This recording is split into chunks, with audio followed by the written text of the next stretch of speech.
Ya me he acostumbrado, la verdad es que lo echo de menos. Y quería comentar eh, un poco, hacer un poquito de repaso del programa anterior. Fue un programa intenso y quería comentaros que gracias a las experiencias cercanas a la muerte y a las terapias regresivas, hemos podido descubrir que los investigadores dicen que la vida es eterna y que somos seres eternos en cuerpos temporales para vivir experiencias en este magnífico escenario que es este campo de enseñanza, entrenamiento y prácticas que es este planeta. ¿Cómo podemos hacer eso? Y eso es muy importante, eso es algo que quiero que de verdad recordéis. Eh, por medio de la habilidad, de la particularidad, de la posibilidad que tiene el ser humano de expandir su propia conciencia. Eso sucede en las terapias regresivas, sucede en el lecho de muerte, antes de morir, sucede en las experiencias cercanas a la muerte y sucede por las noches. O sea, nosotros dejamos el cuerpo físico y expandimos la conciencia, conectamos con otro nivel, como dice mi admirado Jean-Pierre Garnier Mallet, que es un investigador francés, vivimos en dos tiempos a la vez, somos conscientes del tiempo físico, pero no somos conscientes del tiempo mientras dormimos. Y ahí practicamos y ejercitamos esa habilidad que tenemos los seres humanos de expandir nuestra conciencia. Otro detalle muy importante es que basándose en ese principio y haciéndolo a voluntad, siempre que lo necesitan o lo requieren, es como funcionan los psíquicos, los médiums. No es nada anormal, no es nada extraño, no es nada a lo que temer, es una habilidad que tenemos todos, que ellos han nacido con la particularidad de poderla llevar, controlarla a voluntad.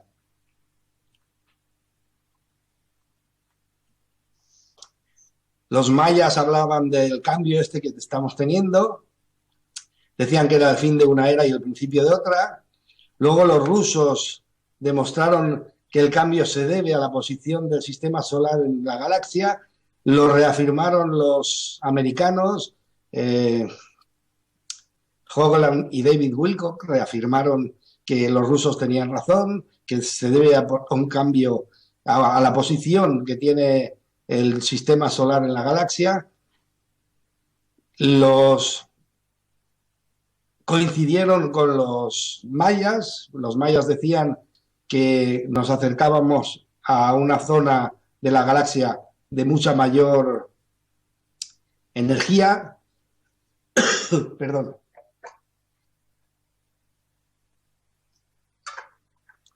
Aquí también nos constipamos a veces. Nos metíamos en una zona de la galaxia de mucha mayor energía. Los rusos y los americanos hablaban de nube fotónica y la conclusión de los dos fue que era debido a la posición del sistema solar en la galaxia. En realidad el sistema solar no está quieto en el aire, el sistema solar entero también da vueltas a otro sol, le llaman el Sol central Alcione. Disculpad, lo siento. Y al dar vueltas cada vez estamos en una posición diferente y eso es lo que los mayas y los científicos rusos y americanos coincidieron en que debido a esa posición tenemos los cambios climáticos que estamos teniendo. También la revista Nature Science publicó un artículo en el que desde 1987 se han estado haciendo lecturas de los registros del hielo. Los registros del hielo son las perforaciones que hacen en el polo. Sabéis que cuando cae la nieve se queda así a nivel de estratos y entonces sobre esos estratos se puede calcular y ahí pueden sacar la cantidad de nieve que ha habido, cómo ha sido el clima, cuánto calor ha habido ese verano, con cuánto anhídrido carbónico o CO2 ha habido en el momento.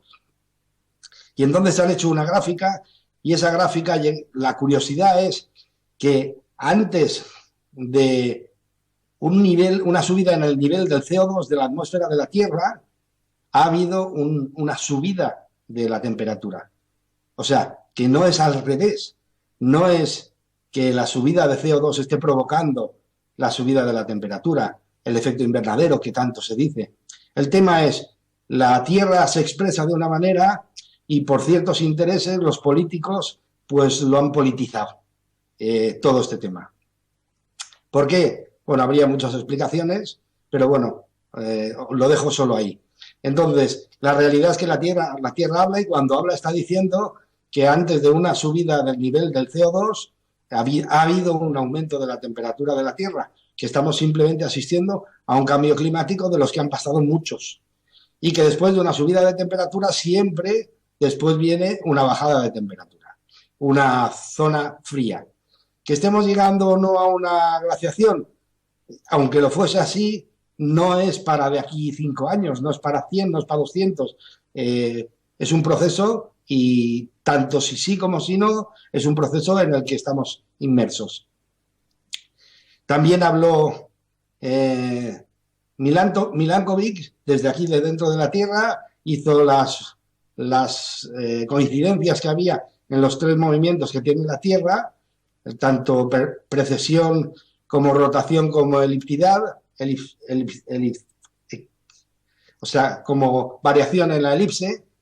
Entonces, donde coincidían dos de los... Él se dio cuenta que coincidía también un cambio climático. Entonces, pudo ver claramente que dependiendo de la posición del sistema solar en la galaxia y dependiendo de las coincidencias de sus movimientos, se producía y se provocaba un cambio climático. Daros cuenta, ¿por qué este cambio es tan importante? ¿Por qué es tan fuerte? Pues porque coinciden un montón de cambios uno dentro de otro. Fijaros, uno de los temas es que debido a que el Sol gira por esta nube fotónica de gran energía y choca contra esas cargas de energía, el Sol se energiza. Como se está energizando, empieza a lanzar mucha mayor energía hacia la Tierra. Entonces, los premios Nobel del 2010 son 5 personas, podéis mirar los nombres en internet, por no hacerlo muy largo, y ya advirtieron en sus estudios que algunas radiaciones del Sol están cambiando, están haciendo variar el carbono 12, cuyo isótopo es 666, al carbono 7, que es el 616. Lo siento. ¿Qué quiere decir todo esto? Pues que el carbono 7 solo se ha encontrado hasta ahora en los puntos de gran concentración en la meditación de algunos maestros hindúes o tibetanos en sus procesos de meditación. El carbono 12 es el que corresponde a la mayor composición del cuerpo, el carbono 12. Entonces, cuando esta persona empieza a meditar, su concentración genera tal cantidad de energía que empiezan a perder neutrones y se convierte en carbono 12, pasa a convertirse en carbono 7. Pero solo en esos puntos, y además es muy volátil. Pues algunas radiaciones del sistema solar están generando que el carbono 12 pase a ser a carbono 7, con lo cual es mucho más volátil, es mucho más energético. De lo que estamos formados, nuestro ADN y nuestro cuerpo, se convierte en algo mucho más energético. Los mayas lo decían, todos estos cambios iban a llevarnos a una edad dorada en la Tierra, no a esa visión apocalíptica que tienen muchísimas personas. No, los mayas no decían que era el fin, simplemente era el cambio de una era a otra. Y que ese cambio generaría que la humanidad viviría la edad dorada de la humanidad, aquí en la Tierra. Entonces, coincide el cambio de la evolución del carbono 12 a carbono 7, coinciden los cambios climáticos de Milankovic y de los de los rusos y los americanos, un cambio climático, coincide por los estudios de Kondratiev, que también está en pleno cambio, hizo un estudio de 60 años sobre los ciclos económicos, y también estamos metidos en un cambio económico bastante importante.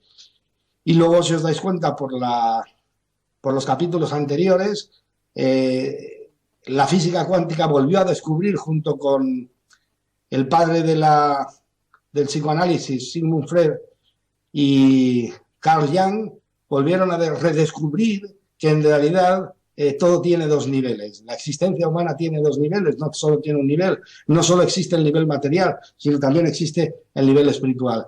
Eso está generando que hay un cambio en la forma de vida, en la pura existencia humana. La gente se cansó de los valores puramente materiales y las personas quieren algo más. Es un cambio de evolución tecnológica también. Se está pasando por dar un ejemplo, de los combustibles sólidos a los combustibles libres, a los combustibles que no dañan la atmósfera, que no dañan mucho más ecológicos. Y hay un cambio de la visión científica. Los científicos están empezando a reconocer que no se puede, cuando estudias algo, hacerlo a trozos, porque entonces hay muchas propiedades que interactúan y se generan muchos errores. De hecho, la ciencia, cuando en la edad, a finales del siglo XVIII, empezaron a estudiar, que nació el materialismo, y empezaron a estudiar las dos partes por separado, la parte espiritual o la parte inmanente y la parte trascendente por separado, no tuvieron más remedio que, para cuadrar tanto unos como los otros, utilizar los científicos algo que se denominó axiomas, que era algo que es evidente que es así, no hace falta demostración. Pero bueno, también era muy evidente hace algunos siglos que la Tierra era plana y luego era redonda. Entonces, bueno, lo dejo ahí. Y la Iglesia o las religiones se acogieron a los dogmas, o sea, te lo tienes que creer porque es una cuestión de fe y no tiene explicación. Claro, si os dais cuenta, tuvieron que parchear para dar explicación a sus estudios, a sus descubrimientos. ¿Eso qué trae? Pues que ahí estamos basándonos sobre muchas leyendas humanas, cosas que realmente no son del todo ciertos, ¿os acordáis? Entonces, existe el vacío ese existencial porque solo se nos ha educado y hemos vivido en un solo nivel, en el material, y estamos ante un cambio extraordinario porque hay muchísimos cambios juntos. También conocimos que la Tierra tiene una pulsación, que todos los seres que viven sobre la Tierra tienen una pulsación, y que además esa pulsación, que la descubrió Wilfred Otto Schumann y se conoce como el latido de la Tierra, esa pulsación viene desde fuera, ni siquiera del sistema solar, sino desde fuera de la galaxia, y mantiene sincronizados el Sol, la Tierra, todos los planetas y los seres vivos que viven en los planetas. Nosotros, los seres humanos. También conocimos que la Tierra tiene una rejilla magnética, aparte de la atracción de la Tierra, tiene una rejilla magnética, y que esa rejilla magnética produce la activación, los cruces de esa rejilla producen la activación energética de muchas pirámides, que se está viendo y se está observando con algunas fotografías. Dicen los mayas que no nos van a dar una patada, que todo esto está dirigido a un cambio y a vivir una edad dorada en la Tierra, como ya os he comentado, y a ese nivel y de los descubrimientos pues coinciden todos, americanos, rusos, mayas. Fijaros qué gente, qué personajes aquellos los mayas para tener las mismas conclusiones que tienen hoy los científicos con todos los medios y toda la tecnología de la que disponemos. ¿Cómo nos afecta a los que vivimos por la superficie? Porque date cuenta, la Tierra es redonda y nosotros vamos deambulando por la Tierra, por la parte de fuera. Entonces, ¿cómo nos afecta? ¿Y dónde nos afecta? ¿Dónde tenemos el punto para poder medir si nos afecta mucho o nos afecta poco? Pues entramos ya en tema. Hoy trata de ver cómo nos afectan los cambios a nosotros a nivel humano. Francis Harry Compton Crick descubrió el genoma humano en 1953, por ello le dieron el Nobel de Medicina en el 62, y dice que todos los cambios importantes en el ser humano se reflejan en su ADN. Fijaros, eso fue una revolución. ¿Por qué? Porque el neodarwinismo y las teorías de Darwin, en su cambio debido a la evolución de las especies, no se aceptaba, no se contemplaba que el ADN pudiese variar de golpe. Pero un científico, Robert Arrow, de la Universidad de Berkeley, demostró que no todos rigen de esa forma, y sobre todo el ser humano. Y entonces que el ADN es posible, se puede variar o sea, puede tener variaciones desde su parte externa. Se le puede hacer variar. Bueno, eso quedó ahí como una frase. Entonces se empezó a trabajar seriamente con el ADN para saber cómo nos afecta, y entonces se descubrió que la composición del ADN en un 2% se le llamó el código genético, y el resto, el 98%, porque no se entendió, cosas que no acabas de entender, se calificó como código basura. O sea, como inservible, cuando todos sabemos que en la naturaleza, en lo material, no existe nada que esté porque sí, todo tiene su función, aunque no la entendamos. Entonces, luego llegan Peter Gariev y Konstantin Korotkov con su grupo de científicos rusos y se dan cuenta que el ADN es un bioordenador. O sea, es un equipo de recibir, emitir, procesar y guardar información de una forma constante. Y que utiliza mucho de los simbolismos del lenguaje humano. Por eso quizá el lenguaje humano tiene esa constitución, tiene esa forma. Entonces, siguiendo con el aprendizaje, siguiendo con el descubrimiento, ya se calificó el genoma humano como el 2% era genético y el 98% era epigenético, que es pura información, para que nos entendamos.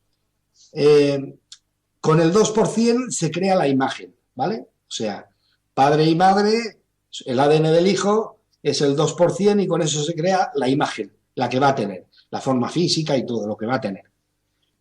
Y el otro 98% es la información que va a llevar esa imagen. Me explico. Cómo se va a mover, cómo va a andar, cómo va a pensar, qué va a decir, etcétera, etcétera, etcétera. Es toda la información. Se hicieron unos experimentos en el laboratorio siguiendo con el estudio del ADN, con las moscas del vinagre, que se llaman Drosophila melanogaster, y se trabaja con esas moscas porque su periodo vital es muy corto y así se pueden hacer muchos experimentos con ellas y no tienes que esperarte una vida entera para verlo. Entonces, le quitaron del ADN el código de los ojos y a las 3 generaciones el ADN él solo se había restaurado. ¿Me explico? Y había generado otra vez la carencia que se le había provocado, volviendo otra vez a la normalidad.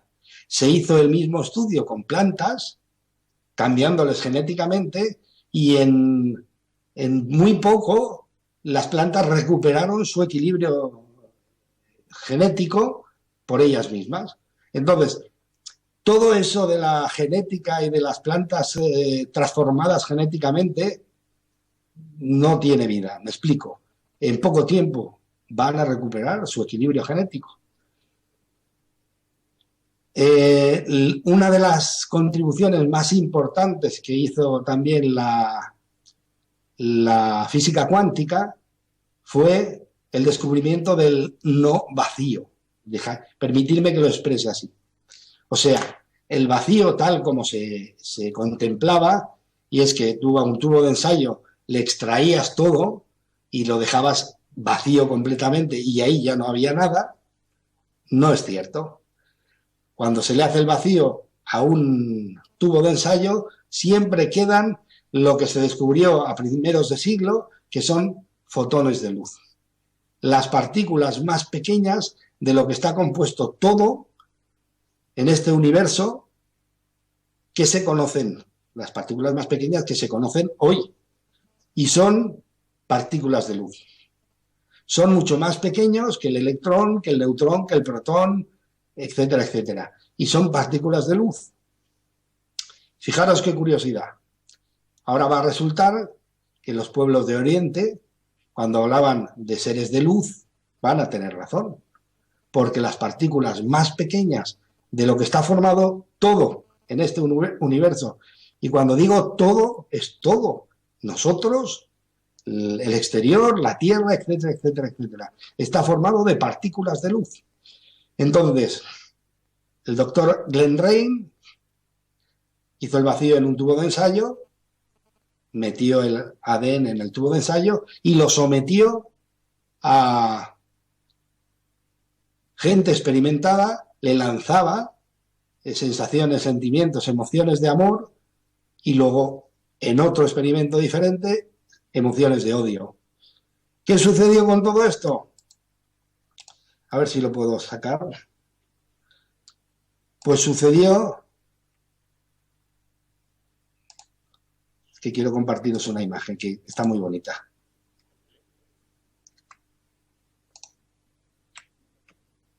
Ahí. ¿Qué sucedió? Pues mira, esto es lo que se está hablando, Wilfred Schumann, Francis Harry Compton Crick, y luego sucedió esto. El doctor Glenn Rein sometió a amor y odio y daos cuenta. Os he sacado la imagen para que veáis o sea, cuando sometes al ADN a amor, a emociones, por decirlo de alguna manera, agradables, amor, cariño, comprensión, etcétera, alegría, el ADN, la trenza, empieza a desenrollarse como si realmente quisiese recibir ese tipo de energía. Y lo curioso es que cuando le enviabas emociones negativas, por decirlo de alguna manera, como odio, etcétera, etcétera, el ADN se enrollaba y se cerraba. Con lo cual, fijaros, es mucho más difícil leer el código del ADN, con lo cual se pueden producir mucho más fácil células con código erróneo. Con lo cual, células más viejas, enfermas, etcétera, etcétera. Luego, el descubrimiento, el resultado de este experimento fue que el ADN es modificado desde fuera. Fijaros, sí, fue evidente. O sea, el ADN lo estábamos modificando con nuestras emociones. Peter Gariev y Vladimir Poponin, el grupo este de científicos rusos, hizo el vacío en un tubo de ensayo y metió ADN. Antes de introducir el ADN en el tubo de ensayo, observaron cuál era la posición de estas partículas de luz, solo por saber en qué condiciones estaban. Y se dieron cuenta que estaban de una forma aleatoria, cada una a su aire. Introdujeron el ADN en el tubo de ensayo y se dieron cuenta que el ADN reorientó todas las partículas de luz y las puso en una composición concreta. Entonces, sacaron el ADN del tubo de ensayo y se dieron cuenta que las partículas de luz seguían ordenadas como si estuviese el ADN dentro del tubo de ensayo, y el efecto este perduró durante 30 días. 30 días más sin estar el ADN guardando la posición. ¿De acuerdo? A esto le llamaron el efecto fantasma del ADN. ¿Qué es lo que de alguna forma descubrieron? Dos cosas. Una, el ADN influencia a las partículas de las que está hecho todo. ¿De acuerdo? De la que está hecho el universo, nosotros, etcétera, etcétera. Y dos, ese efecto perdura en el tiempo. no le hace efecto ni el tiempo ni el espacio, o sea, perdura en el tiempo.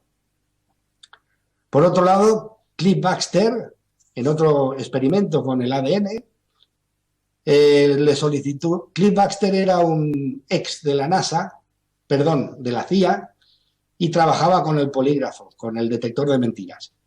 Entonces el hombre se le ocurrió, después de hacer varios experimentos en casa, de los que ya os hablaré, que no vienen ahora al caso y no hay tiempo, se le ocurrió pedirle a un colaborador de él, Brian O'Leary, que era un exastronauta de la NASA, que le diese muestras de piel del interior de su boca para tener el ADN.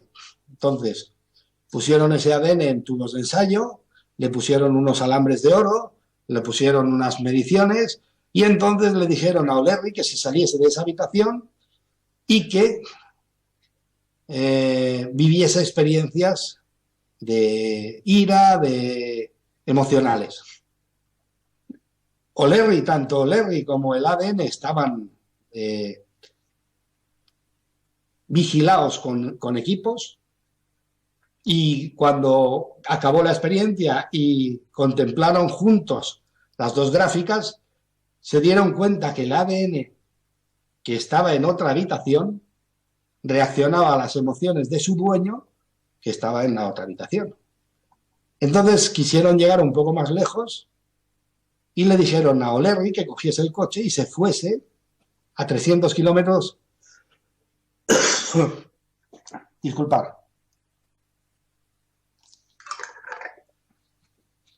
Son las cosas del directo. Que se fuese a 300 kilómetros para ver si eso era cuestión por la distancia o seguía funcionando igual. Entonces, hicieron los mismos experimentos. Cuando O'Leary volvió del aeropuerto a 300 kilómetros, volvieron a cotejar las dos muestras y se dieron cuenta que era exactamente igual. Cuando O'Leary tenía un cambio emocional, el ADN lo reflejaba y tenía un cambio emocional. Entonces, lo que se dieron cuenta es que el ADN le afectan las emociones del donante independientemente del tiempo y la distancia. O sea, daba igual que estuviese dentro de la misma habitación, en un edificio diferente o a 300 kilómetros, daba exactamente igual. Pero se dio cuenta, en general, que el ADN responde a muchas cosas. Luego, Peter Gariev hizo un experimento curioso, que fue, cogió un huevo de salamandra y un huevo de rana, e hizo pasar un haz de luz de láser que no quemaba, lo pasó a través del huevo de la salamandra y con un espejo lo redireccionó para que pasase a través del huevo de la rana. ¿Qué es lo curioso de todo esto? Pues que la luz cargó el código genético de la salamandra y se lo llevó hasta el código genético de la rana. O sea, en dos frascos, dos recipientes cerrados completamente, el código de la rana, de la salamandra, pasó con la luz y se depositó en el código de la rana. Y lo curioso es que cuando nacieron, la que debía de ser rana nació también como salamandra y nunca jamás hubo ninguna prueba, ninguna muestra de que hubiese sido rana anteriormente. Con lo cual, la luz es un gran comunicador de la genética del ADN. Todo eso a nivel de pruebas con el ADN, pero además se quiso probar si eso que decían los orientales, de que la música amansa a las fieras, de que el sonido tiene efecto sobre los seres humanos, que los tranquiliza, Y entonces, un tal Ernest Chanley, físico alemán, el padre de la acústica, se le ocurrió al hombre hacer una prueba, que fue sobre una placa metálica, dejó caer arena fina y con una ballesta de violín empezó a generarle vibraciones. Se dio cuenta que conforme iba variando las vibraciones, iban variando los dibujos. Y al final, esto se conoce como las figuras de Chanley, porque hubo un montón de figuras.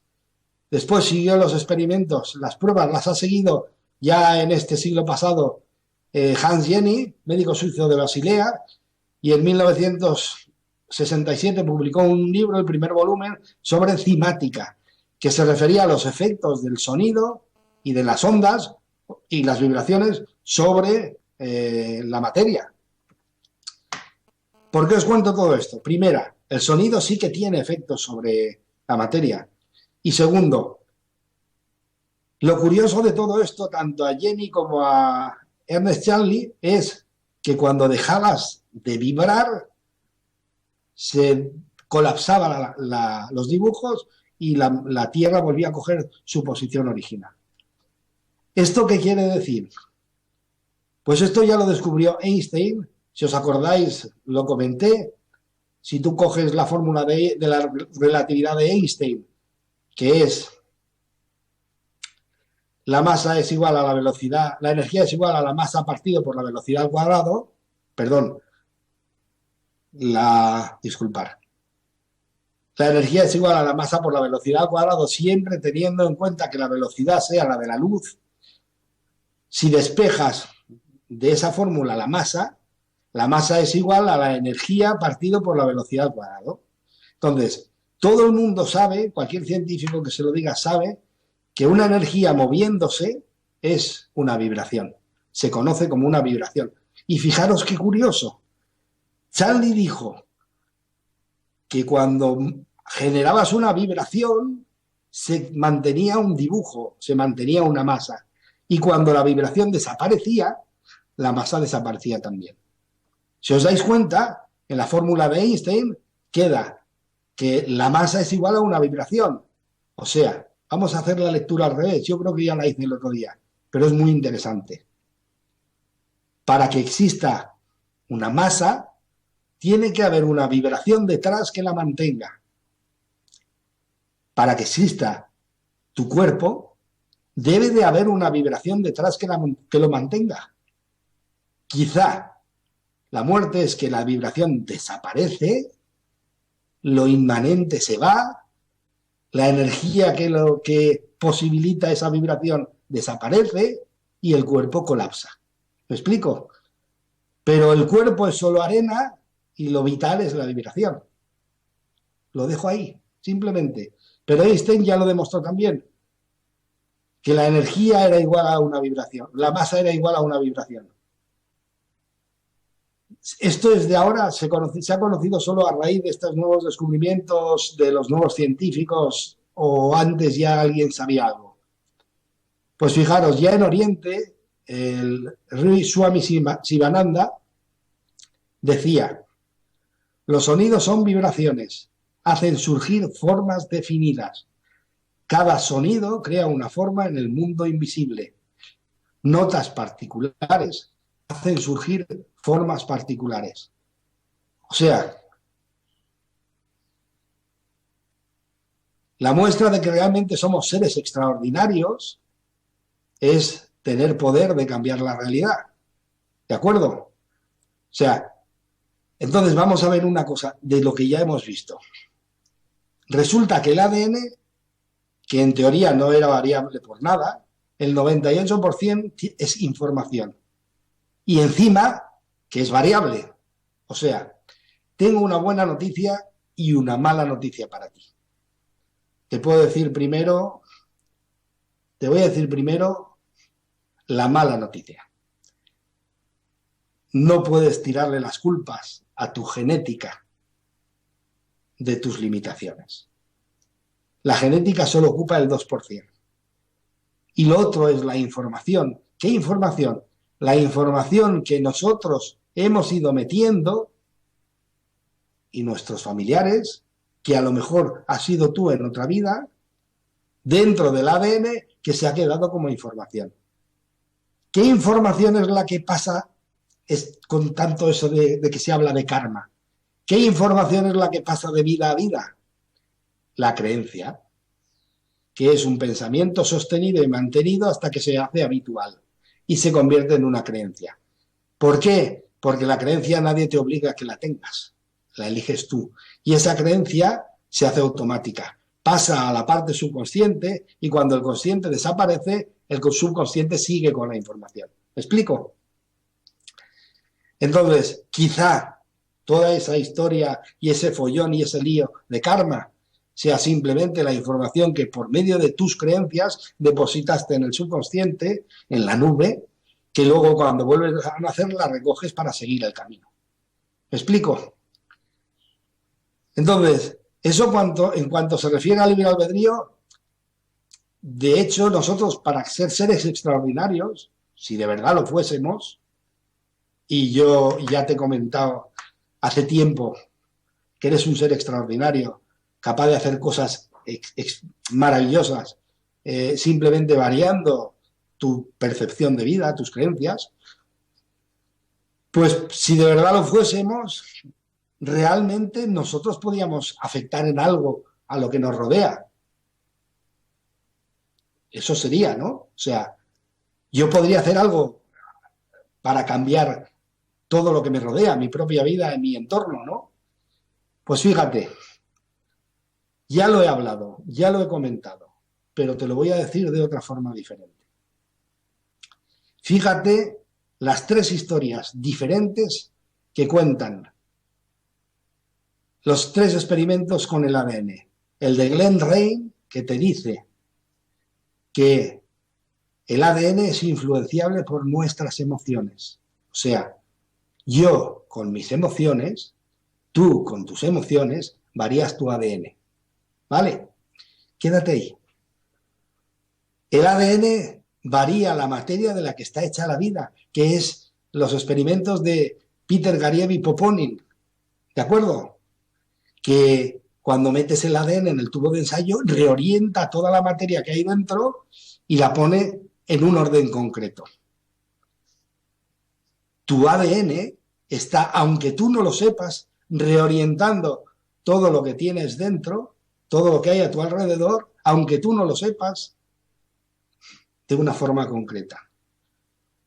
Y el experimento de Baxter y O'Leary decía que nuestras emociones varían o sea, decía que eso permanecía independientemente del tiempo y de la distancia, o sea, no le afectaban las leyes físicas conocidas.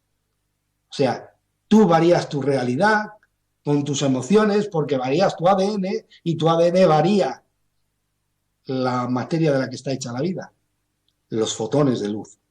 ¿Me explico? Por eso los orientales decían que teníamos libre albedrío, porque ¿quién rige tus emociones?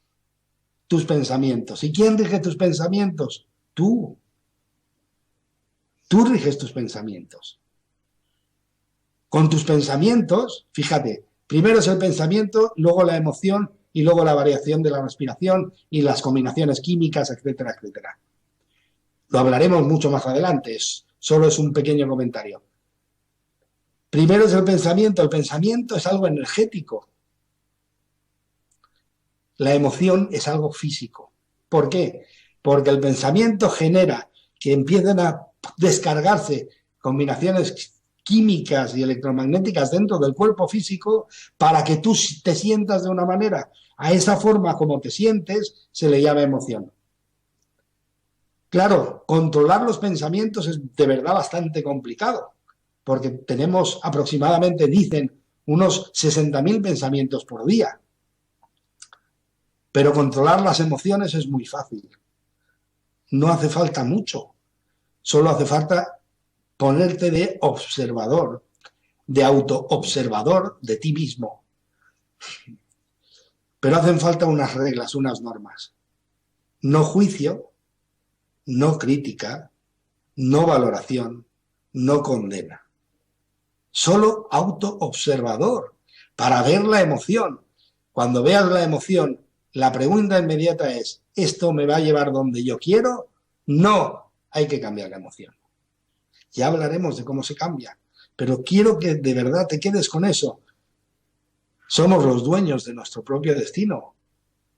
Lo que pasa es, no lo sabíamos, nadie nos lo contó, no lo hemos aprendido jamás, se nos olvidó, no lo sé. Lo llevamos dentro y no lo recordábamos, no lo sé. Pero el caso es que lo hemos estado haciendo porque es una virtud, una habilidad del ser humano de forma inconsciente. Y de forma inconsciente hemos creado una vida que a lo mejor es fascinante o no lo es tanto. Pero la solución la tenemos nosotros. Entonces, date cuenta cómo queda esto. Algo dentro de nosotros, como decían los orientales, tiene la capacidad de influir y variar todo lo de fuera en el ser humano. Eso le pasa al ser humano. Por eso nació la física cuántica. ¿Por qué? Porque se dieron cuenta con el estudio del efecto observador que cuando una persona se acercaba, variaba el contenido, independientemente de que fuese alta, baja, blanca, negra, política, no política, religiosa, no religiosa, que hiciese vegetariana o no vegetariana, no respondía a nada de lo externo. Siempre analizamos las cosas por el hacer. ¿Os acordáis del capítulo anterior? Los dos niveles es que en el fondo nos han educado, o hemos aprendido, mejor dicho, hemos aprendido a ver las cosas desde el hacer y no desde el ser. Pero lo que de verdad lleva todas esas características y ese poder no son las cosas que hacemos, son las cosas que ya somos. ¿Entiendes por qué cuando me dirijo a vosotros, a ti, lo hago con tanto respeto? ¿Por qué? Porque eres un ser extraordinario, con un poder extraordinario, capaz de hacer de tu vida lo que quieras. Solo me mereces respeto. ¿De acuerdo? Es independientemente de la forma o el color o lo que haces o dejas de hacer. Lo que uno hace o deja de hacer, puede dejar de hacerlo o seguir haciéndolo. ¿Me explico? Pero ahí no está el secreto. Y no es, de repente, si algo no me gusta en la vida, tirarme de cabeza a quererlo cambiar y dejar el trabajo, etcétera, etcétera, etcétera. No, eso no es. Fijaros, todo, absolutamente todo, dime algo que tengas, perdón, dime algo que tengas a la vista ahora mismo, por la ventana, te asomas, lo ves, algo que tengas, un edificio, un lápiz, el ordenador, un pañuelo, lo que sea. ¿Qué fue primero? Lo primero fue un sueño, una imaginación de una persona. Segundo fue un plano y después se hizo la construcción. Para tú cambiarlo de fuera, primero tienes que cambiar la imagen de dentro. No sirve romper con todo. Te vas a llevar la misma imagen vayas donde vayas. Lo importante es aprender a variar la imagen para que cuando decidas dar un paso, que ya sea con esa nueva imagen. ¿Me explico?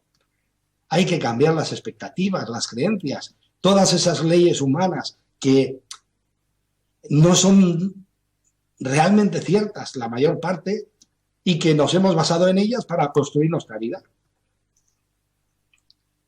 ¿Qué hay que hacer ahora? Descubrirlas y desaprenderlas. Desaprenderlas para volver otra vez a reconstruir creencias nuevas. ¿Eso se puede hacer? Sí, se puede hacer. Pero como estoy en la parte de tecnología de la vida, cómo funciona todo esto, pues estoy explicándote la tecnología de la vida. Llegará un punto en que hablaré de mecánica de la vida, que es, ahora ya sé las reglas, ya sé las normas, ya sé cómo todo esto funciona, ya sé qué juego puedo jugar, ya sé qué juego me gustaría jugar y ahora me toca ponerlo en práctica. Pues ahí hablaremos de la mecánica de la vida. De momento estamos tratando de cómo un bebé que nace y todo le parece fantástico, extraordinario, todos son sueños, todo es nuevo, todo es maravilloso, acaba siendo un adulto que se dedica a levantarse para trabajar, trabajar para comer, comer para dormir, dormir para levantarse para trabajar, trabajar para comer, comer para dormir, dormir para levantarse para trabajar, trabajar para comer, comer para dormir, dormir. ¿De acuerdo? Y eso nadie tiene la culpa. Lo hemos dejado poco a poco irse y se ha quedado por el camino. Pero pasado, pasado está. ¿Y si resulta que somos un grupo de ángeles medio locos y hemos decidido, vamos a jugar ahí abajo le llaman el escondite? Nosotros vamos a llamarlo de otra manera. Vamos a ver si somos capaces de perdernos del todo, a ver si somos capaces de reencontrarnos. A mí me gusta creerlo así. Nadie es responsable de que yo me haya querido perder. Me perdí, me metí dentro del bosque y no recordé el camino y ahora estoy trabajando para encontrarlo. Y eso es la salsa. Esa es la salsa de esta vida. Y lo podemos hacer, sí, y ahora la ciencia, y por eso estoy aquí. ¿Te acuerdas de Jean Petit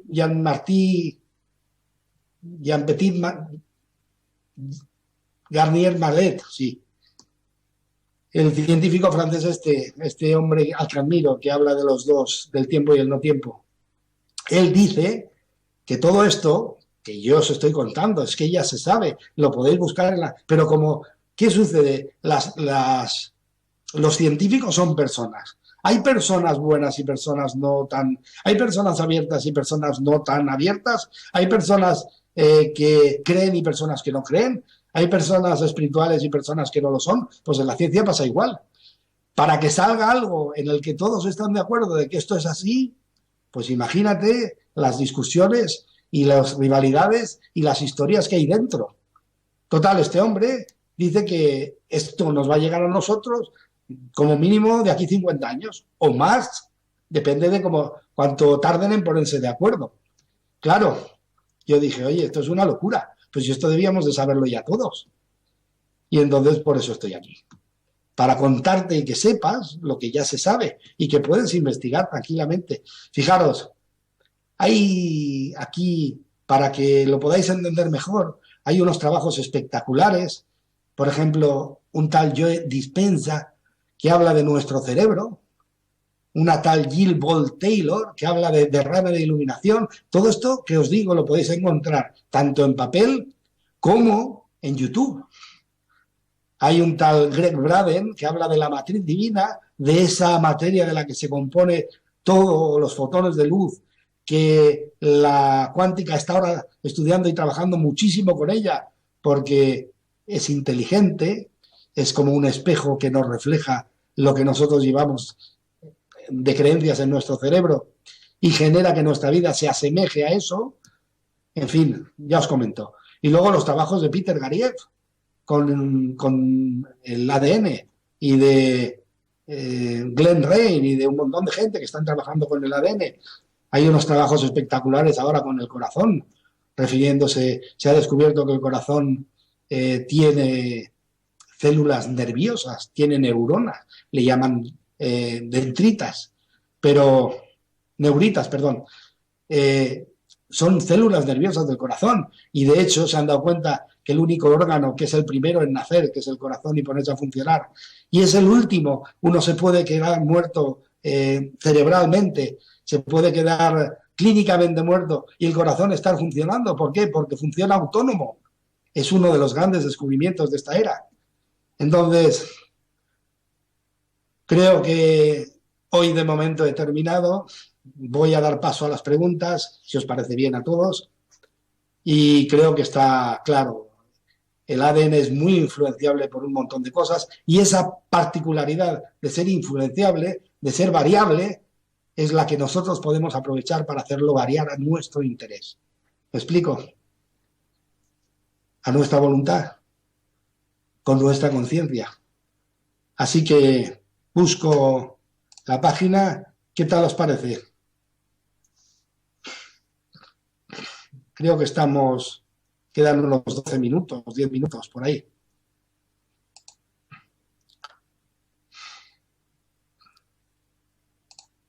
A ver, un segundo, que estoy aquí.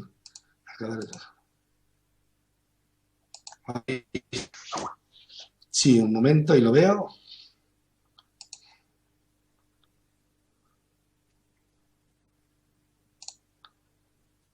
Siete minutos, perfecto, ¿no? Podemos empezar preguntas y respuestas.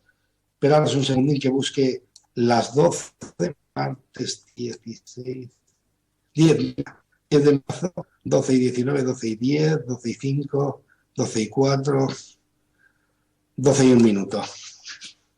Hola, Merialdo, hermoso programa. Muchísimas gracias. Instar, muchísimas gracias, gente, por estar. Ah, perdón, esto es mío, no lo sé. Buenos días, eso es la teoría del desdoblamiento del tiempo. Sí, es la teoría del desdoblamiento del tiempo, de los dos, es la teoría de que vivimos en dos tiempos a la vez, el tiempo y el no tiempo, o el día y la noche. Hace poco conozco la radio, tus viejos molan y es muy interesante lo que cuentas. Tus vídeos molan. Gracias. Gracias, Chaume. Esteban, acá en Argentina los glaciares están desapareciendo. Bueno, es el cambio. Yo ahí, fíjate, te cuento. Si el cambio climático se está produciendo simplemente por la posición del sistema solar en la galaxia, yo ahí no tengo nada que hacer. Entonces, preocuparse por lo que no puede solucionar es un absurdo. Ocuparse hay que hacer, no preocuparse. Y ocuparse hay que ocuparse de lo que uno sí que le afecta, sí que lo demás no podemos hacer nada. ¿De acuerdo, Esteban? Laureana, qué increíble todo lo que cuentas. ¿Qué has estudiado para saber tanto? Muchas gracias, muy amable. Simplemente he querido saber este juego, cómo funciona. Y os digo más, yo trabajo 8 horas todos los días y el tiempo que utilizo es mi hobby, el tiempo de hobby. Y es el que me dedico, llevo 25 o 30 años utilizando todo tiempo de mi hobby para investigar, nada más. ¿De acuerdo? Lo podía hacer cualquiera, no es una cuestión de mérito mío. Cualquiera puede dedicarse a investigar su vida, cómo funciona. ¿De acuerdo? A ver.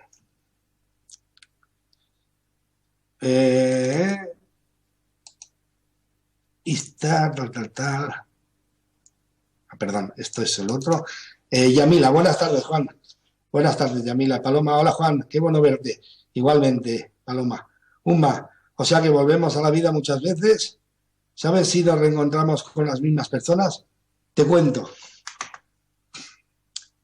Dicen los medios, que sí, que venimos en familia, o sea, somos grupos bien allegados y en un momento dado decimos, oye, vamos allá, intercambiamos los papeles y así estamos cerca y nos ayudamos.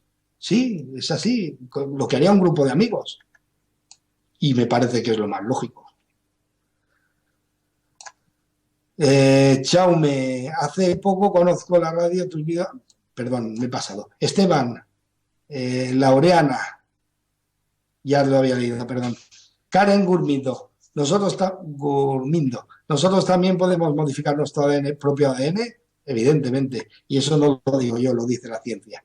Dionisio de Chile, el agua le pasa lo mismo, cambia la estructura, nosotros somos en nuestra mayoría agua. Efectivamente, eso lo hablaremos un poco más adelante, si tengo tiempo, los trabajos de Masaru Emoto, con los trabajos con el agua, y claro, la conclusión es la misma. Si el agua responde a las emociones, es evidente que nosotros, que somos el 75% de agua y el 25% de materia, y la Tierra, que es el 75% de agua y el 25% de materia, de tierra, pues les tiene que afectar nuestros pensamientos, nuestras emociones. Estefanía, hoy día podría hacer que Disney volviera a la vida si es que está congelado. Lo desconozco, yo no lo sé todo. No lo sé. Escapa del tema que trato hoy. Avi, si tuvimos un trasplante o donación de sangre, ¿nos puede dar mañas del donante entonces? Como de repente querer fumar como nunca. No. Te cuento, eso solo ha sucedido y os lo comentaré más adelante. Perdonad. Con los trasplantes de corazón. ¿Por qué? Porque el corazón, y a raíz de eso, de los trasplantes, se empezó a investigar seriamente, el corazón tiene memoria, porque tiene neuronas. ¿De acuerdo? Me avisan que queda poco. Mari Carmen, María del Carmen, hay una terapia que mata bacterias y virus a través de determinadas vibraciones, así que debe ser cierto que algunos instrumentos curan. Sí, ya os he comentado, está demostrado que los instrumentos, la vibración varía el ADN. Y la vibración, buena vibración como la vibración no tan buena. Claudia, ¿nosotros también nos mantiene una vibración? Sí, quizá eso es lo que hemos venido a descubrir. ¿Qué es esa vibración? ¿Qué soy en realidad? Es interesantísimo su programa, Juan. Los ejemplos que pone son muy claros. Gracias. Gracias, Andrew. Rosa, creo que igual es el último. Rosa, nos enseña desde pequeños para lograr lo que queremos debíamos sacrificar. No pain, no gain. Sí, efectivamente, y en cierto modo yo tampoco digo lo contrario. No creas que el variar la forma de pensar, las creencias, es un juego de niños. Hay que meter un buen esfuerzo y hay que ser muy disciplinado. Dominique, gracias, Juan, excelente programa. De nada. Oye, creo que mi tiempo se acabó. Voy a contestar a una porque no me dicen nada. O sea que, Juan, sí, podemos cambiar el ADN a nuestra voluntad, podemos influenciar nuestro metabolismo con el pensamiento. Rotundamente sí. Si tú con tus emociones, es hora. Rotundamente sí, Juan. Hoy ha sido un placer a todos. Gracias por este fantástico ventana que me deja Mundo Holística y gracias a los técnicos por todo.